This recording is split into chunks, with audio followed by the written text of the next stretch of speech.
반갑습니다. 호주 변호사 박창민입니다. 제가 올해 12월이 되면 만 49세가 됩니다. 20대가 어제 같고 30대가 얼마 전 같은데 벌써 내년이면 만 50이 되는 해를 맞이하게 됩니다. 오늘 왜 이렇게 나이 이야기를 하느냐 여러분들이 궁금하지 않을 수 있는데 그 이유는 호주 이민에 있어서 만 45세 카트라인이라고 하는 것이 굉장히 중요하지 않습니까? 첫 번째, 기술 이민을 할 때 만 45세가 넘으면 스킬 셀렉트 인비테이션이 그 어떤 경우에도 예외 없이 나오지 않습니다. 물론 주신청자 기준입니다. 주신청자 말고 동반 신청자, 배우자가 45세 넘어간 경우 얼마든지 진행 가능합니다. 자, 두 번째, ENS TRT를 하거나 ENS 다이렉트 엔트리를 할 때 만 45세 카트라인 굉장히 중요합니다. 특별히 다이렉트 엔트리는 만 45세가 넘어가면 어렵죠. TRT의 경우에는 특별하게 exemption을 받을 수 있는 직종들 또는 수 계층 사람들이 일부 있습니다. 그렇듯 만 45세가 넘으면 일단 호주 이민에 있어서 기술 이민, 취업 이민이 굉장히 어려워집니다. 그 외적으로 배우자 비자라든지 이런 걸 할 때는 나이에 관계없이 진행을 할 수 있고, 과거 있었던 188 사업 비자의 경우에 나이가 이제 50세까지, 그 다음에 글로벌 탤런트 비자도 나이가 조금 더 있어도 가능하고, 현재 가장 의미 있는 나이 많은 분들을 위한 돌파구라고 굳이 꼽으라면 다마 프로그램을 꼽을 수 있겠습니다. 만 55세 될 때까지 다마를 받고서 일을 하게 되고, 에이지 컨세션을 받을 수 있게 되면 다마 ENS를 통해서 영주권 갈 수 있다, 이렇게 되어 있으니까요. 자, 이런 이야기들을 말씀드리면 아무래도 저처럼 40대 후반 되어 버렸거나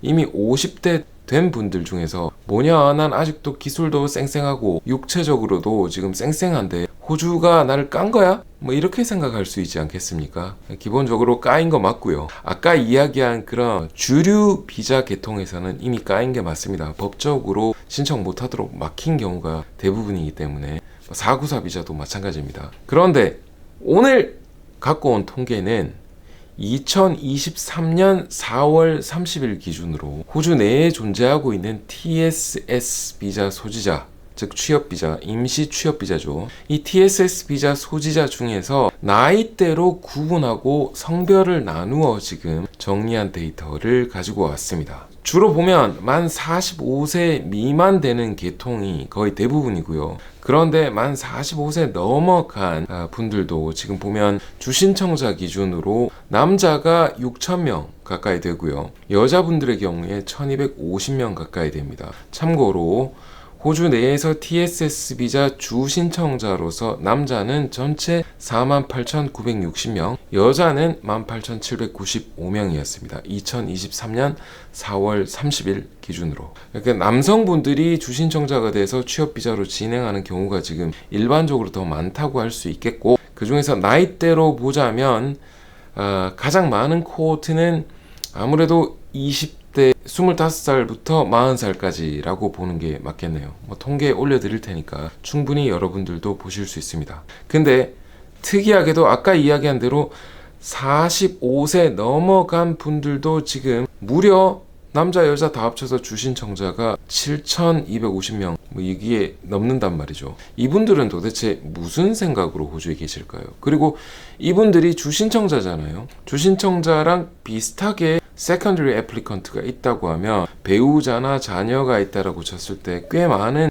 분들이 추가로 늘어나게 됩니다. 그러니까 제 계산으로는 대략 만 45세 넘어간 분들 중에서 TSS 비자 소지자로 주신청자, 동반, 가족들 합치면 적어도 15,000명 이상이 호주에 있다라고 이야기할 수 있을 것 같습니다. 어제 영상에서 TSS 비자 소지자가 13만 7천 이렇다라고 이야기했는데, 그 중에 10 넘는 분들이 45세 넘어서도 지금 TSS 비자를 계속해서 갖고 있거나 이렇다는 이야기죠. 그 이유가 뭘까요? 이분들이 도대체 위해서 이렇게 만 45세가 넘어가서 어쩌면 까였다라고도 볼 수 있는 상황에서 TSS 비자, 임시 취업 비자를 활용하고 있는 것인가? 첫 번째, 가장 중요한 내용입니다. 명심하십시오. TSS 비자, 이 임시 취업 비자는 나이를 가지고 구분하지 않습니다. 즉 임시로 취업비자 호주에 와서 일을 하려고 할 때는 나이가 많아도 얼마든지 본인 자격 요건이 된다면 올 수 있습니다. TSS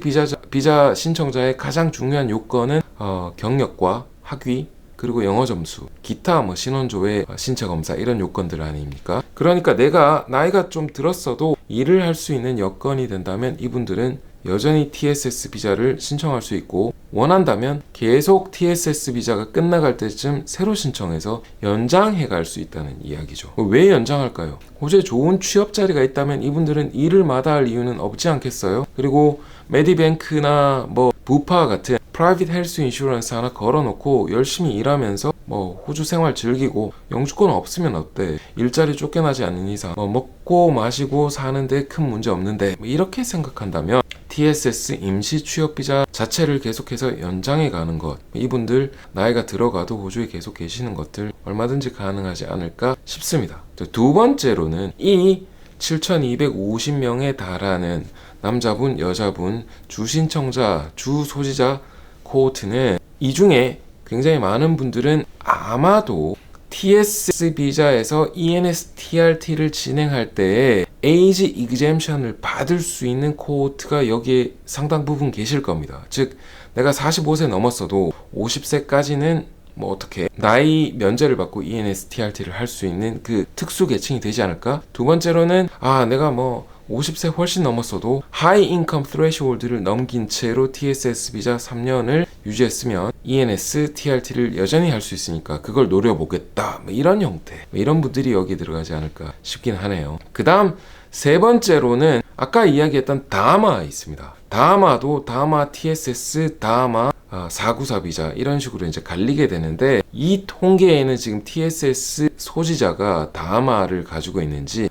일반 TSS 비자를 가지고 있는지 구분이 안 되어 있죠. 그래서 만 55세까지 열심히 해서 에이지 컨세션을 받은 ENS 영주 비자 신청을 해보겠다라고 노리고 달리는 분들이 꽤 있을 수 있습니다. 자, 이렇듯 크게 보아도 한 세 부류의 분들이 계실 수 있고요. 그 다음에 이제 나머지 분들은 현재 저는 떠오르진 않는데 굳이 따지자면 이런 분들이 계실 수 있습니다. 자녀들이 호주에서 영주권 받고 다 있어요.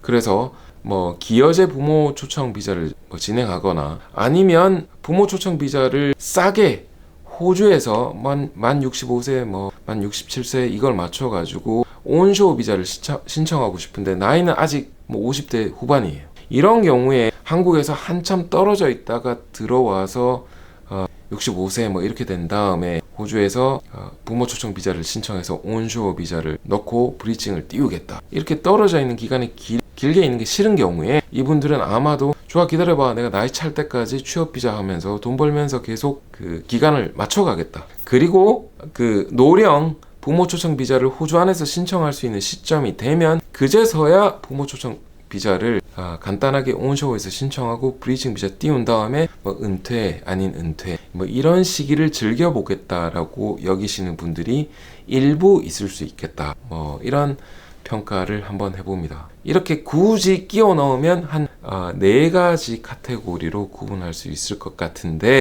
TSS 비자는 나이를 보지 않기 때문에 굉장히 좋은 비자입니다. 제가 만약 영주권이나 시민권이 없는 상태에서 호주에서 일을 해야 된다면 저는 아마도 임시 취업 비자 가지고 일하다가 싫으면 또 다른 나라 가서 일하고 이런 방법들을 한번 고려해 볼 수도 있을 것 같습니다. 제가 이제 이 기업 파워앤코 로이어스를 든든한 반석에 세우고 나면 아시는 분들은 아시겠지만 파워앤코 로이어스의 파크가 저거든요. 저입니다. 박창민 변호사의 박입니다. 자, 이걸 반석에 세우고 나면 저도 은퇴라는 걸 해야 될 수도 있을 터인데 알고 계시는 분들은 알고 계시겠지만 저는 미국 변호사 라이센스도 있고 뉴질랜드 변호사 라이센스도 있으니까 미국이나 뉴질랜드에 가서 쉬엄쉬엄 일 좀 해볼까? 이럴 때 호주 시민 자격으로 저는 뉴질랜드는 아무 부담 없이 갈 수 있는 거고, 미국의 경우에도 오스트레일리아 시티즌에게 특수하게 주어지는 일자리가 있는 경우에 받을 수 있는 비자가 특수 비자가 있습니다. 근데 그 비자 받아서 가서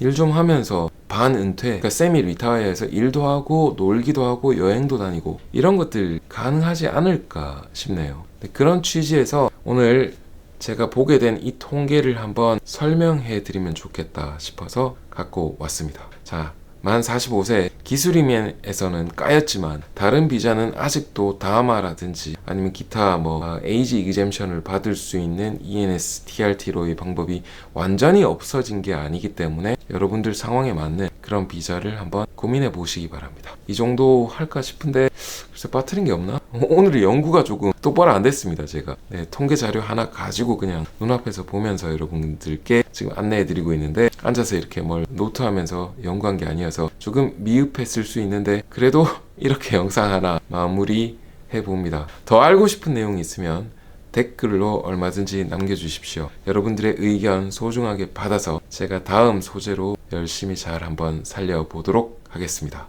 호주 이민은 법무법인 박앤코와 하는 것입니다. 이 정도 하겠습니다. 들어가세요.